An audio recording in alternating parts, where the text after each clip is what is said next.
Queen Elizabeth of Austria, noble by birth, paid the price for a forced marriage. Throughout her entire life, she was a name who suffered pains. There are people whose principles remain steadfast, yet their demeanor doesn't come across as off-putting. Elizabeth was one of those we admired for her stance. She was one of them. Queen Elizabeth, also known as Sisi, defying the authority of palace life, being loved by the people, despite it being uncommon at the time, was remembered for riding her horse without hesitation. Moreover, she took care of herself, devoting hours to her hair every day, placing extreme importance on her beauty. She was renowned for many other peculiar habits. Let's delve into the intriguing yet painful story of the bride, Sisi. Let's look at her story together. Sisi at Christmas was born as the Duchess of Bavaria in 1830. Her father, Duke Maximilian Joseph of Bavaria, was described as quite odd in temperament, childlike in demeanor, constantly postponing her duties and at times, even escaping from her responsibilities by going on long journeys. Attending circus shows is said about her. Sisi, in a palace where formalities were almost non-existent, was raised as an extremely liberated young girl. Noble families raise their children through structured and intense education every hour of the day. In contrast, in the environment Sisi grew up in, instead of long and boring lessons, there were countryside trips, horse riding instead of piano lessons, and hunting trips she adored with her beloved father, instead of those dreary lessons. Sisi, an excellent rider, grew up so freely, and she would suffer greatly for it later. Her fate changes when she falls in love with her cousin, the French summary intended as her sister's groom. As a result, both her and her sister's destinies change. She reluctantly agrees to this marriage. Upon her mother's insistence, she thinks, if only he weren't an emperor, because she is well aware that her carefree, bohemian lifestyle would likely come to an end. Meanwhile, her cousin is one of the most admired bachelors of the time, handsome, wealthy, one of the most powerful rulers, and equally intelligent. A dream candidate for every mother-in-law. They marry in 1854 in a fairy tale-like wedding. Although the emperor is deeply in love with his beautiful wife, he does not involve her in his daily life, state affairs, and daily problems. He only shares with his mother, Sisi. Nothing to do, nowhere to go. She gives birth to 3 children in 4 years, 2 girls and a boy. However, her eldest daughter dies of typhus at the age of 2. Unfortunately, being a mother suddenly is hard. Her crafty mother-in-law, Sophie, holds the reins tightly. Without her approval and appointment, Sisi cannot see her children. Most of the time, she remains distant from her children. She gradually falls into depression. One child after another is born. She often remains distant from her children. She gradually falls into depression. She has children one after the other.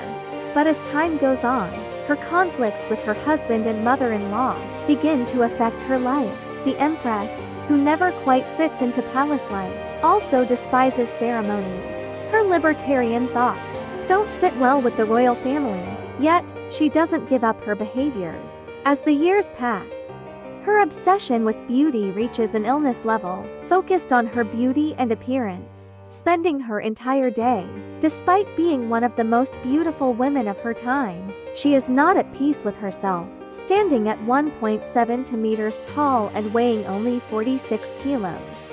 Sisi obsessively exercises and becomes fond of horseback riding, washing her hair, which extends to her ankles. Only combing it every day takes 3 hours. She calls herself a slave to her hair. She avoids putting buttons on her clothes to prevent them from looking bulky or fat. Her dresses are sewn onto her from the back every morning and taken off in the evenings, while enchanting everyone with her beauty and grace. The business world is constantly unsettled and tense around her. She is never truly happy. 5 years after her marriage, Empress realizes her husband is unfaithful. She begins frequently escaping from Vienna. At that time, the palace explains her absence as due to her health issues. When she returns after 2 years, she will confront the palace with every move she makes. Sisi, whose self-confidence grows over time, instead of hiring a noble tutor for her son, chooses someone from the common people as an educator. Of course, this does not sit well with the palace entourage. Sisi, known by the palace as rebellious, supports adventurers, which aggravates them further. With this move, she becomes even more noticeable. However, the Empress, at that time, she had not yet experienced the greatest tragedy of her life. Her only son and heir to the throne, Rudolf, was a drug addict. Moreover, he despised his father. One day, Rudolf's lifeless body was found in a royal residence. It was considered both the scandal of the century and dealt one of the biggest blows to Sisi. Next to Rudolf's lifeless body in bed, there was also his deceased lover. The extent of the event is horrifying. Rudolf himself had killed his lover before committing suicide. This event goes down in history as one of the world's most mysterious incidents in royal history. This scandal shakes the world, but its impact on Sisi is even more terrifying. After this event, the queen withdraws to her villa on Corfu Island. Her mood remains constantly disturbed. In every corner of Vienna, there are portraits of this unhappy empress. Her beauty and unhappiness, her nobility and closeness to the people, her rebellious and determined stance, have made her a hero in the eyes of the public. After her son's death in 1889, her inner turmoil grows day by day. Sisi, unable to stay anywhere, no longer visits the palace, and remains in her villa, constantly traveling. From then on, she is only seen in black clothing. She's just 42 years old.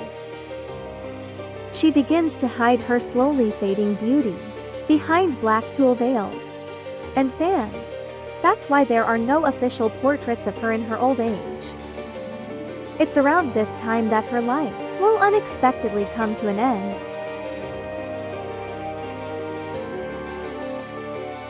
On September 10, 1898, she went for a walk in Geneva, forgetting to wear her usual veil.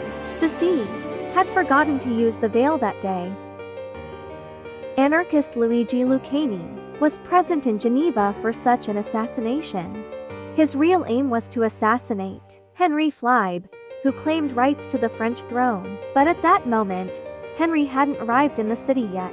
Instead, Sisi would be his victim. Lucchini sees Elizabeth and immediately recognizes her. He has a sharp file in his hand. Approaching Sisi, he pierces Elizabeth's famous leather corset and reaches her heart and lungs. The queen was 60 years old at the time and dies of blood loss a few hours later. There are only a few drops of blood on her clothes. The queen bids farewell to life due to internal bleeding. Sisi's last words were reportedly, "What happened to me?" Her grave is located in Vienna. History remembers her for beauty, unhappiness, and rebellion. To support us, don't forget to like the video and subscribe to the channel. See you in the next videos.